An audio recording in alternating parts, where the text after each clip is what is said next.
Very good afternoon to all of you. I am Dr. Rakhi Mukherjee from the Department of Geography, Barakpur Rashtraguru Surendranath College. Today, here want to share with you all a very important topic regarding quantitative geography. As you all know that a very thought-provoking and comprehensive part of your UG semester 4 syllabus is advanced spatial statistical techniques is the sampling techniques, that is the basic methods and techniques related to sampling. So I hope you will enjoy the learning. So let us begin. So first of all, we divide the whole discussion into some segments to easy understanding. So see, first one is the sampling technique and sampling frame. Then comes the population and sample. Then what are the requirements or need for sampling? Then comes a very important terminology related to sampling, that is central limit theorem.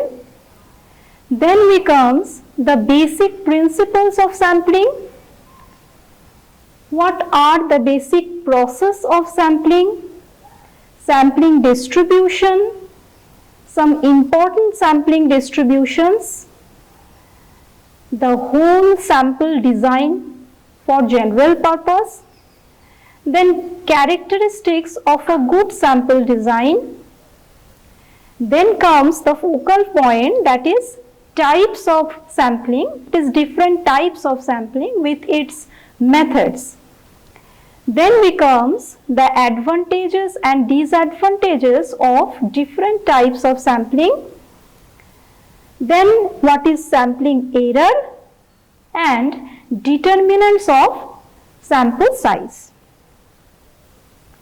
So first of all, we want to know that what is sampling or what sampling is. In statistics, sampling is a basic process of selecting observations to provide an adequate description or enough description and inferences about your parent population. So, actually what the sample is? A sample is a selection of data chosen from all of that possibly available. That means all of your enumerations. And sampling is needed in almost all forms of data collection, as in most research processes it is simply not possible to gain data from every available source, and it should be a representative of population, a true representative of your parent population. Then comes the sampling technique and sampling frame. So let me an example, that is if one wish to conduct some interviews within a town, it would not be possible always to interview all of the city persons or to interview absolutely every resident of that town. It would be time consuming and it would be costly. So instead, a selection of the population would be used to try to get a representation of the town's answers, and that is your sample. The method generally used to select this sample is known as sampling technique or sampling techniques. Now comes what is sample frame. The listing of population or the listing of your parent population from which you have to choose your sample is known as the sample frame. It will be large or medium or small according to your sample size. Now we comes, what are the difference between population and sample? So first of all, see, a group that includes all the cases or all types of enumerations of all segments, that is individuals or objects or groups in which the researcher is interested or the researcher wants to solve, is known as population or universe. This population or universe may be finite or infinite, whereas in terms of sample, a relatively small subset from a population which is a true representative of the population in terms of all enumerations, in terms of quantity and quality, is known as sample. So this is the basic difference between your population and sample. Now, what are the need for sampling? Why we do sampling? First of all, it reduces the cost of research. When we are going for a big survey, then it reduces our costing of research. Suppose in terms of political polls. Second one is that it generalizes about a larger population. Suppose you want to analyze the benefits of sampling city or your neighborhood, then it helps to generalize about that big segment of population. And in some cases, very specifically, like industrial production, analysis may be destructive. So, sampling is needed as a fruitful and safe process. After that, you can see that this is a heterogeneous population where you can identify that green, orange, black, blue, navy blue, pink, different kinds of population are identified with different colors. This is your parent population, which is heterogeneous in nature. And when we drew the sample from that or representative sample from that population, it looks like that. If your parent population is homogeneous, then your sample will also be homogeneous. And if it is heterogeneous, then your selection of sample is also heterogeneous. Now we come to a very specific and very important terminology related to sampling, which is called central limit theorem. This is a basic theorem on the basis of which the whole sampling procedure depends. So what the central limit theorem states?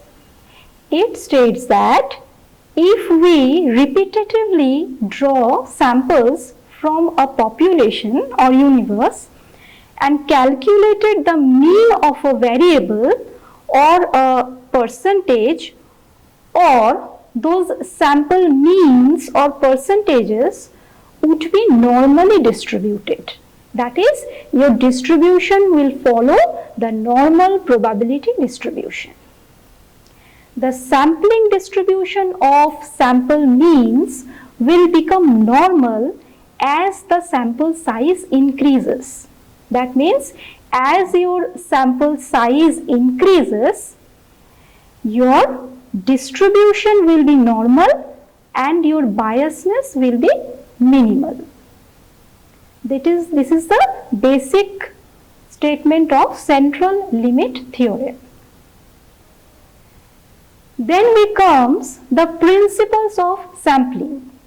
Like any other basic methods, sampling also follows some basic principles.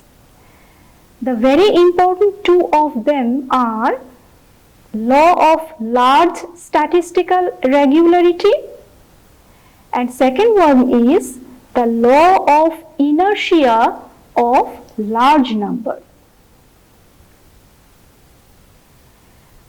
Now we comes the very important part, that is called process of sampling. First of all, you can see that the blue colored circle is defined as our population or universe, and inside that the rectangular box represents the sampling frame. So first of all, you have to define your parent population, from which you have to select a sampling frame. After that, you have to run your sampling process with different sampling methods and sampling techniques to draw the sample according to your aims or your objectives or your purpose. And through that particular sample, finally you have to draw an inference regarding your parent population. That means it is a circular process where the process starts with sampling frame and ends with the inference or drawing inference regarding the parent population.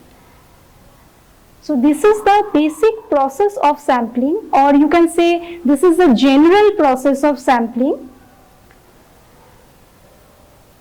Moreover, regarding specific case studies or regarding specific type of topic or specific type of research problem, this general structure may include some other small processes also. Now we come a very important segment, that is called sampling distribution. So we know in advance of our ever collecting a sample that if sample size is sufficiently large, suppose our sample size is sufficiently large, then first of all repeated samples would pile up in a normal distribution. Secondly, the sample means will center on the true population mean. Thirdly, the standard error, that is S capital dot E capital dot, the standard error will be a function of the population variability, that is the variations in your parent population, and the sample size you chosen. The larger the sample size, the more precise or efficient a particular sample is. And please note that this particular point follows the previous point, that is central limit theorem.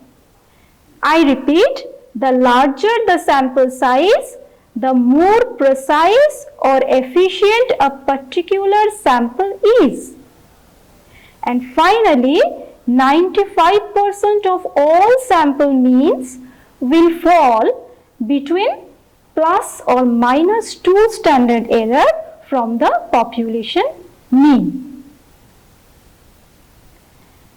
Now the question is, what are the important sampling distributions regarding the small samples or medium samples or large samples?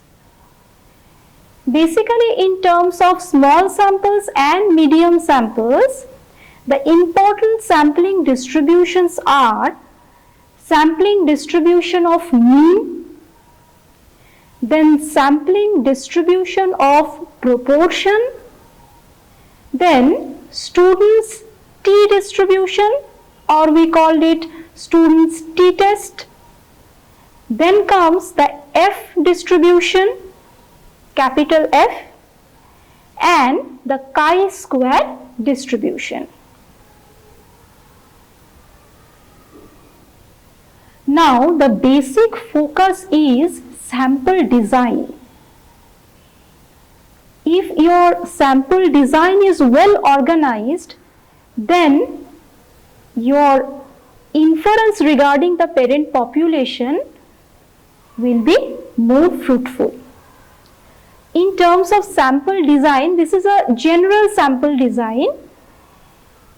It also includes some more issues or more segments if it is applicable for any kind of particular research problem.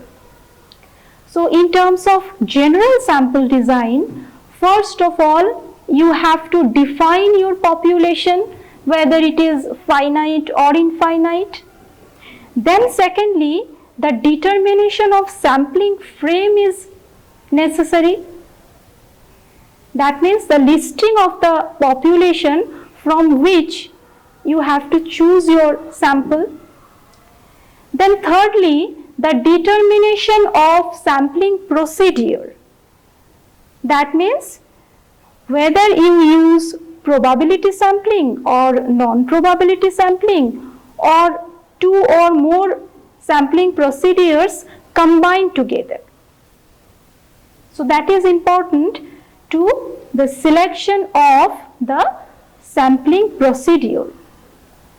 Then another important thing is that determination of appropriate sample size. That is, you want to work with small population or large population or medium sized population samples. And finally, execute your sample design or the execution of your sample design. So this is the basic structure of a sample design, or you can say general sample design. Now becomes the characteristics of a good sample design. There are some basic criteria or basic characteristics which makes a general sample design organized and planned. What are those characteristics? Number one is, it must be a truly representative sample. So you have to remember that your sample must truly represent your original parent population. Second one is that sample error must be small. We comes to the question of sample error later. So this is also an important characteristic feature, that your sample error must be small. Then third one is the viability in the context of fund allocation. That means your research proposal or your research project or your census data or whatever you want to work with, it must be viable in the context of your fund allocation. Then comes the systematic biasness. Systematic biasness must be controlled in a better way. Otherwise, it includes the sample design and it depends on the sample design. Then finally, must have a generalized application and reasonable level of confidence that suits your sample design or that suits your sample size. That is the basic characteristics of a good sample design. Next is the focal point of our study, that is types of sampling.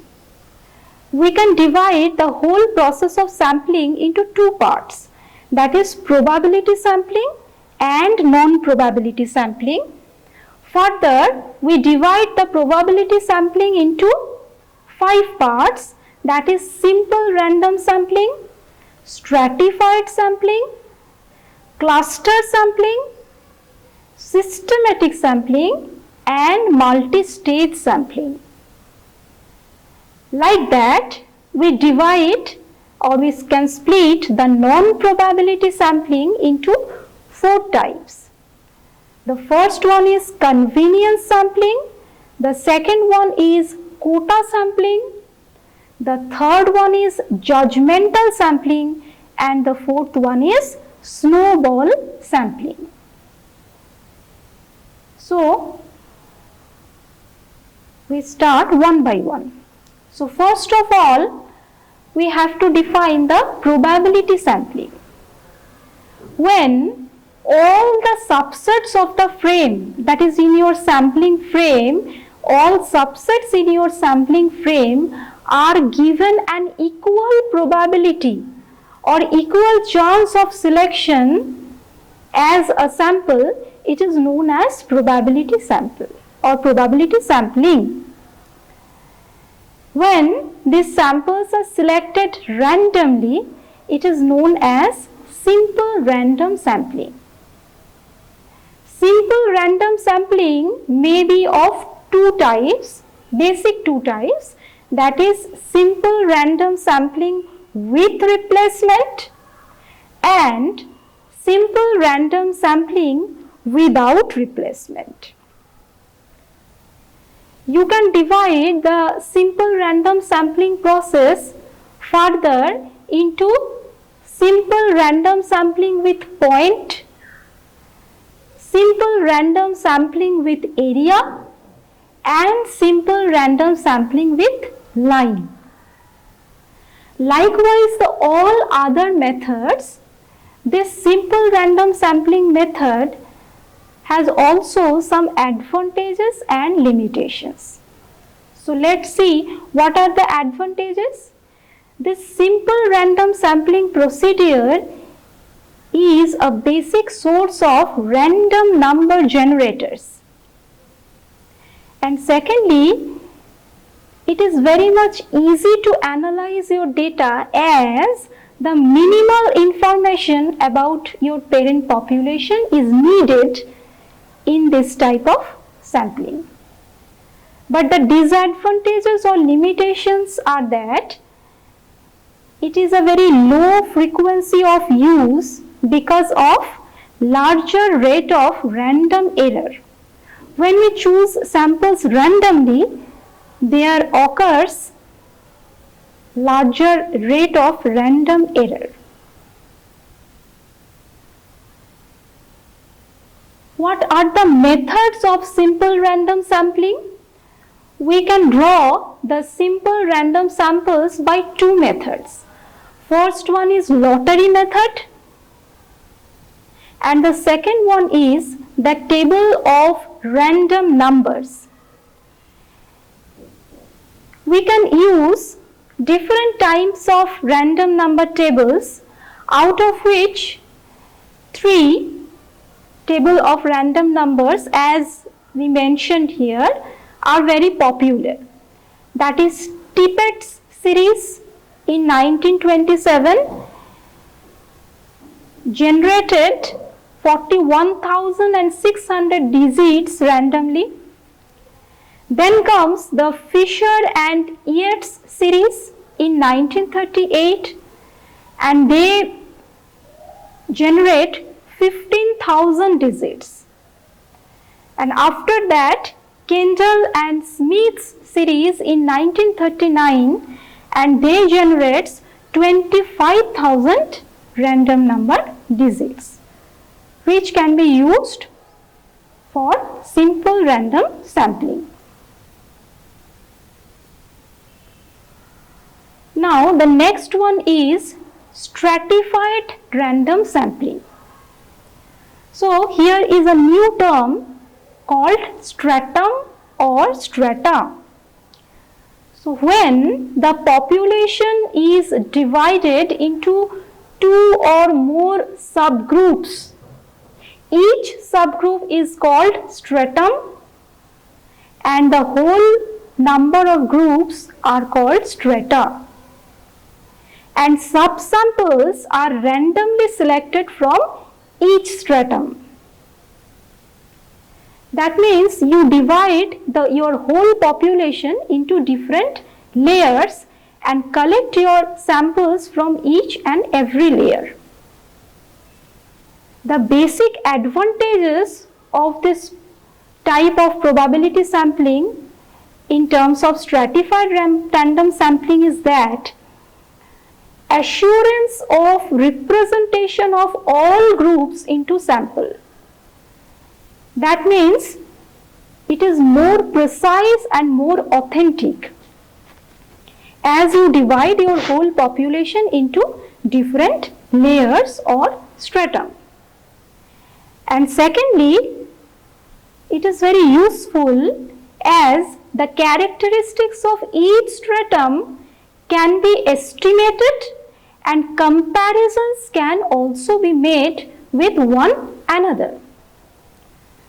But the limitations are that it requires accurate information on proportions of each stratum.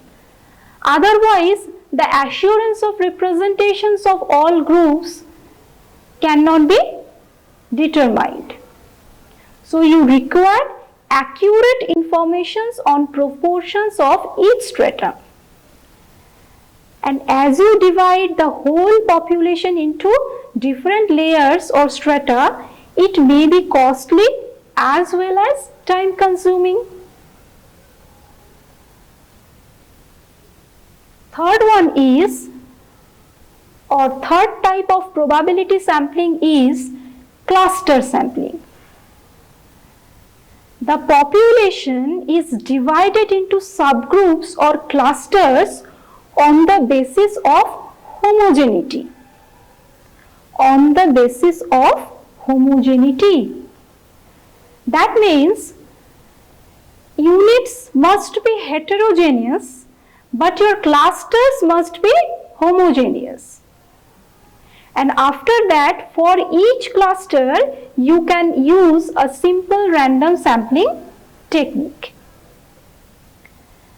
The main advantages of this cluster sampling is it estimates the characteristics of population and the sample both.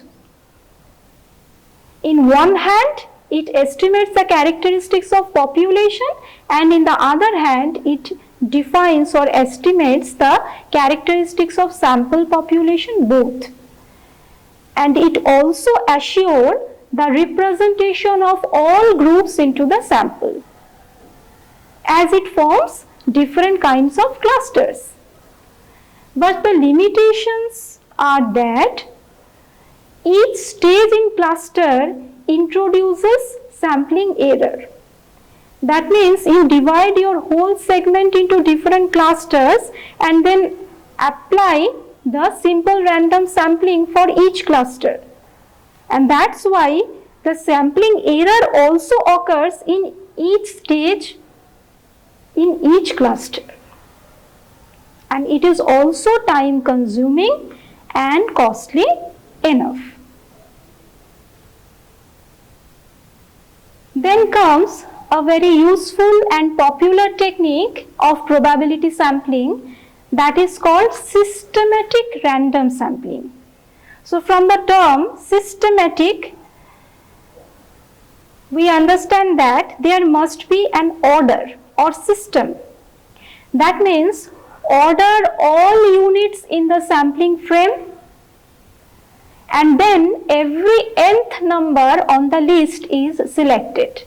Here the nth number is your sampling interval. The basic advantages of this systematic random sampling is it has a moderate costing and its uses are also moderate. But it is very much simple to draw and easy to verify. But there are some problems also. It requires periodic and ordered data. Otherwise, it is not possible for us to put the sampling interval and select our sample. Limitations are that the periodic ordering required and biasness may occur. Next one is the multi-stage sampling. This is the very recent concept and it is very much fruitful and useful for different types of research. So what is multi-stage sampling? When we carried out our sampling with multiple stages, that is more than 2 stages, it is called multi-stage sampling. The advantages are that it is more accurate and effective, and more detailing and inclusion of smaller parts. As it includes all the small detailings in each and every stages of sampling, naturally it is more accurate, authentic and effective. But simultaneously, each stage, there are multiple stages, each stage introduces sampling error, and it is also time consuming and costly enough. Now comes the non-probability sampling. When the probability of each case being selected from the total population is not known, and units of sample are chosen on the basis of personal judgment, that is the researcher's own selection in terms of his or her own purpose or objectives or aims. It is called non-probability sampling. Then comes the first non-probability sampling, that is convenience sampling. It involves choosing respondents at the convenience of the researcher, that is according to the choice of the researcher, he or she may choose her own respondents at par with her research objective or research problem. It is also called the chunk sampling or accidental sampling. The advantages are, it is a very low costing technique and it is widely understood, and basically it is applicable for small sample works. And limitations are that the variability and biasness cannot be measured and controlled. As the sample size is very much low and as the convenience sampling involves the convenience of the researcher, it varies researcher to researcher or research work to research work, and that's why the variability and biasness cannot be measured as well as cannot be controlled. It cannot be used for data projection as your sample size is not sufficient and as it is restricted in terms of generalizations. That means it does not follow the central limit theorem properly. It cannot be used for data projection widely. Then the second non-probability sampling is quota sampling. It is very much similar to the stratified sampling in probability sampling. The population in this type of sampling is segmented into mutually exclusive subgroups. Please note the term mutually exclusive subgroups. The main advantages of this particular sampling is it is used for limited research budget. Where there are small research proposals or small research papers where the sample size is low to moderate, it is very much useful for that limited research budget. Secondly, it is widely used and understood or easy to understood. And third one is the listing of population elements are not required like systematic sampling. But there are limitations also. First one is the variability and biasness again cannot be measured and controlled like all other non-probability sampling. It cannot be used for data projection.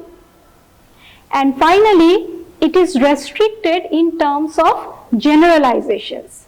That means on the basis of this quota sampling, the inference you draw regarding your parent population is restricted in terms of generalizations. That is, here is no universal applications. Then comes the judgmental sampling. So from the term judgmental, we understand that the researcher opines as per his or her own judgments. That means here the basic focus is the judgment. The main advantages are the assurance of quality response as it depends on their own judgments, and second one is meet with some aims and specific objectives. As it is judgmental, that means obviously it meets with some aims and specific objectives. But the limitations are that variability and biasness cannot be measured and controlled. Second one is that it cannot be used for data projection. Third one is that it is restricted in terms of generalizations, and it is very much time consuming as the judgments are comprehensive or wide. It takes more time to complete the process of sampling. Then comes the snowball sampling. It is a very popular and widely used non-probability sampling. Basically, when the research starts with a key person, please note that a key person, and proceeds through a chain. That means in the case of rare populations, when it starts with a key person and finally that key person helps us to proceed for further investigation or further research through a chain system, it is known as snowball sampling. Snowball sampling may be of two types, that is exponential snowball sampling, and the second one is linear snowball sampling. This type of sampling also some advantages and limitations. The advantages are it has a very low costing and it is very much useful for specific circumstances. Suppose you want to work with drug addictors or drug addicted persons or some rare populations, this kind of non-probability sampling or snowball sampling is your only option or very much fruitful option. But it is not independent, as you depends for your sampling for that key person very much. That's why it is not independent, and it cannot be used to show regarding more than two variables. This is a basic limitation of this technique, that it cannot be used to show regarding more than two variables, and it cannot be used for data projection because the sample size is not sufficient or very much low. Now comes a very important issue that is called sampling error. Regarding sampling error, first of all, we have to know that what actually sampling error means. Sample surveys do imply the study of small portion, a very small portion of the population, or you can say the representative of the population, and as such there would naturally be a certain amount of inaccuracy in the information collected. So it is called that particular inaccuracy or the insufficiency in the information collected is called the sampling error or error of variance. We can divide this sampling error into three parts. First one is frame error. It occurs during the framing of the sample from your parent population. The second one is the chance error. That is during survey or any kind of processing, if there occurs some error, that is called chance error. And final one is, or the other part is response error. If there is any error regarding the response from your respondents. So a sampling error is a combination of three types of error, that is frame error, chance error and response error. Now comes the determinants of sample size. There are some basic factors or basic determinants to size of the samples. What are that? First one is the nature of your universe or your parent population, whether it is homogeneous or heterogeneous. Second one is the number of classes or number of strata proposed. That means number of layers you want to split your data. Third one is the nature of the study, whether it is a pilot study or it is a comprehensive study. Fourth one is the type of sampling. You want to use a single type of sampling, or you want to use a probability sampling or non-probability sampling, or a very fine combination of the both. Then comes the standard of accuracy and acceptable confidence level. Then the very important is the availability of your finance, that means your fund allocation. Then comes the nature of units. The units you want to use in your study. Then the size of population, that means the size of your finite or infinite parent population.